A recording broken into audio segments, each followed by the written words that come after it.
ভাই আমি দেখছি, আমি চা বানাইতেছি, পরে ওই ভাইয়াটা দৌড় দিয়ে দোকানে ঢুকছে, আর 5জন ব্যক্তি রান্দাও চাপাতি আর ওই চুরি নিয়ে মানে ওইখানে 2-3টা কূপ দিছে। কূপ দেওয়ার পরে যে আমি বলছি, এই ভাই আস্তে আস্তে ভাই মাফ করে দেন, যারা হয়েছে না হয়েছে পারেন করতে মাথার চোদ আমার কইতেছে মাথার চোদ একটা কূপ মারবো, কূপ মাইরে একেবারে গার পালাই দেবো।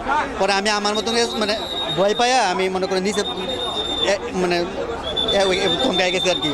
পরে কি হয়েছে ভাই আমি আর মনে করেন যে আমি আর 5 মিনিট পর্যন্ত গেলে ওইখানে গেলে মানে বসে আসছিলাম, মানে পরে কি হয়েছে আমি আর কিছু কই যাচ্তাম না বড় ভাই। বিষয়টা কীভাবে নিব ভাই, আসলে আমরা দেখেও পুরো আতঙ্কের ভিতরে আছি। যেমন একটা ঘটনা এইভাবে চৌরাস্তার ভিতরে ঘটছে, কারণ সাধারণ মানুষ চলাফেরা করতে আতঙ্কের ভিতরে থাকে। যেমন সে নাকি পেশাগত একজন সাংবাদিক, সে ওই দিকে থেকে দৌড়ে আসছে আত্মরক্ষার জন্য, এখানে আইসে, এখানেও তার রেহাই পাইল না। শেষ পর্যন্ত তারা খুনেরা তাদের খুন কইরা চলে গেছে। আসলে এরা তো সঠিক তদন্ত কইরা যারা এটার সাথে জড়িত ছিল তাদেরকে আইনের আওতায় আনাই আমি সবচেয়ে ভালো মনে করি।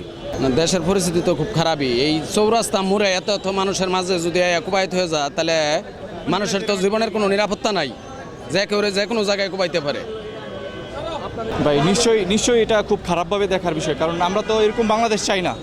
আমরা এরকম বাংলাদেশ চাই না যেটাতে মনে হয় যে কোনো গার্ডিয়ানহীন একটা বাংলাদেশের মধ্যে বসবাস করতেছি, যেখানে আপনার একজন মানুষ আপনার যে প্রকাশ্যে খুন করে চলে যায়। ঠিক আছে, আমরা তো মানে শুনেই এটা হচ্ছে মানে মেনে নিতে পারতেছি না। একজন মানবিক হিসেবে, একজন সাধারণ মানুষ হিসেবে এটা কখনো মেনে নেওয়া যায় না। ঠিক আছে, মানুষ পশুরা কখনো পশুর মতো এরকম ধরনের কাজ করে না। এটা দেখে আমরা খুবই মর্মাহত। আসলে আমি তো যদিও পুরো ঘটনা দেখি নাই, কিন্তু চৌরাস্তার মতো এরকম একটা জায়গার ভিতর তাও অবশ্য প্রশাসনের ব্যর্থতা তো আছে, প্রশাসন অবশ্যই ব্যর্থতা, বড় ব্যর্থতা আছে। তাও জিনিসটা এমন না যে কয়েক সেকেন্ডে করছে, জিনিসটা মিনিমাম তো কয়েক মিনিট কোপানো লাগছে। মানুষজনই বলতেছে যে একদম মৃত্যুর নিরাপত্তা একদম নিরাপত্তা চাই।